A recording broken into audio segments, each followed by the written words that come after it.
'సంబరాల ఏటిగట్టు' acted by Sai Durga Tej.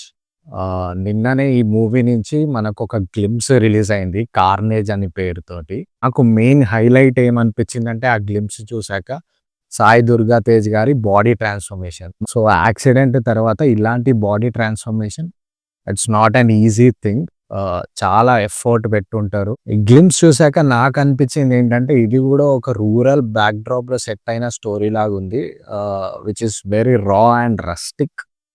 చాలా blood shed and violence కనిపించింది ఆ గ్లింప్స్‌లో ఉన్న విజువల్స్, షాట్స్ కూడా చాలా బాగున్నాయి. అండ్ సాయి దుర్గా తేజ్ గారు 2023లో మనకి 'విరూపాక్ష' లాంటి ఒక మంచి సినిమా ఇచ్చారు. సో, ప్రస్తుతం ఈ గ్లింప్స్ చూసాక నాకు కొంచెం డిఫరెంట్‌గానే ఏదో అటెంప్ట్ చేస్తున్నారు అన్నట్టే అనిపించింది. సో, చూద్దాం తర్వాత కంటెంట్ ఎలా వస్తుందో టీమ్ నుంచి. ఇన్ కేస్ మీరెవరైనా ఈ గ్లింప్స్ చూడకపోతే వెళ్లి చూడండి. అండ్ చూసి ఎలా ఉందో కింద కామెంట్ సెక్షన్‌లో మెన్షన్ చేయండి. అండ్ ఆల్సో ప్లీజ్ నా ఛానల్‌ని సబ్స్క్రైబ్ చేసుకోండి.